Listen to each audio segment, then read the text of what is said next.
All right, let's dive into something huge. We're going to talk about the financial engine that powers the world's biggest, most incredible innovations. We're talking about how those massive, game-changing ideas get the huge amounts of money they need to go from just a dream on a blueprint to a reality we can all see and touch. Let's get into it. So, have you ever really stopped to wonder about this?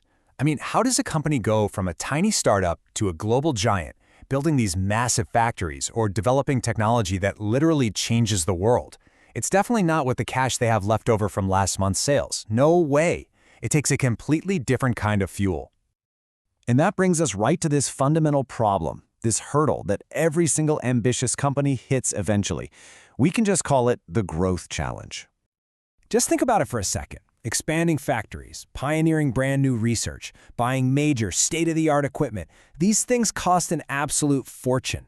We're talking way, way more than the money a company makes from its day-to-day business. So where on earth does that kind of capital come from? Well, the answer, not surprisingly, comes from a long-term solution. It just makes sense, right? To solve a huge long-term problem, you need a financial tool that's specifically designed for the long haul. And here it is. This is the official term for it, long-term financing. It's the money that gets used for those huge investments we were just talking about. And the most important part of this whole definition is right there at the end. The repayment periods are typically longer than 1 year. That's the key. This is not for paying this month's rent or making payroll. This is money for building the very foundation of the company's future. It's patient money for big, ambitious projects. So, what does this actually look like in the real world? Well, it could be a car company buying a whole new robotic assembly line.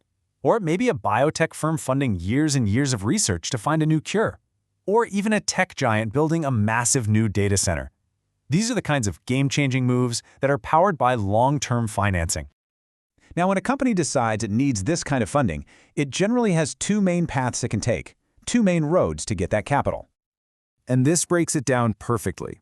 Over on the left, you've got debt financing. Think of this like taking out a loan from a bank or issuing bonds. It's borrowed money that absolutely must be repaid, usually with interest.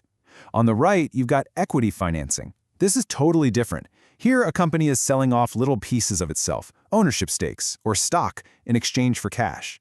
The huge plus here, no repayment is required, but the trade-off is you're giving up a slice of ownership in your company. And honestly, this is the simplest and best way to remember the difference. Debt is a loan. You get the money, but you're on the hook to pay it back. Equity is selling a piece of the pie. Someone gives you cash, and in return, they now own a part of what you're building. So here's where it gets really interesting. It's not always about choosing one or the other. In fact, the smartest companies rarely just pick one path. They strategically combine both debt and equity to find what you might call the perfect mix.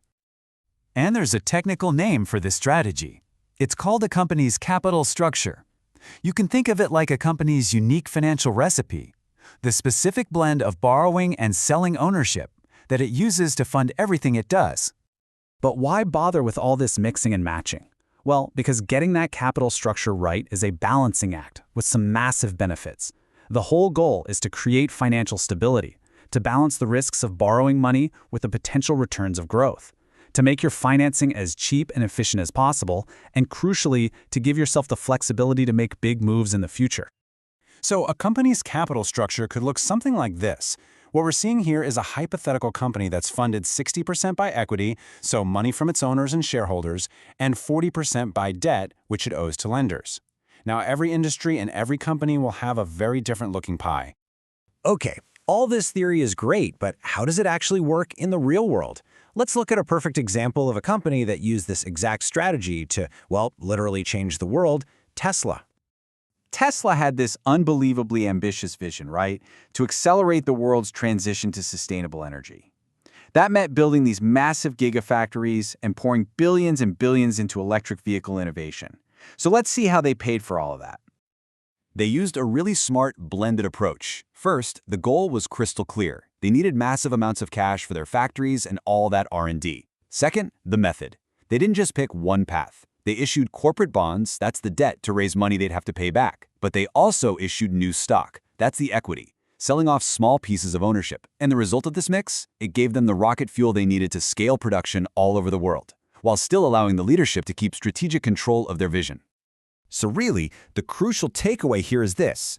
Long-term financing isn't just about getting money. It's about getting the right kind of money and the right combination.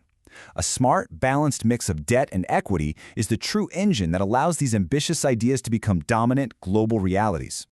And that kind of leaves us with one final thought. Whether you're talking about a giant global corporation or maybe just your own big idea, the principles are exactly the same. You have to find a way to fuel the vision. So, what would be the right mix for you?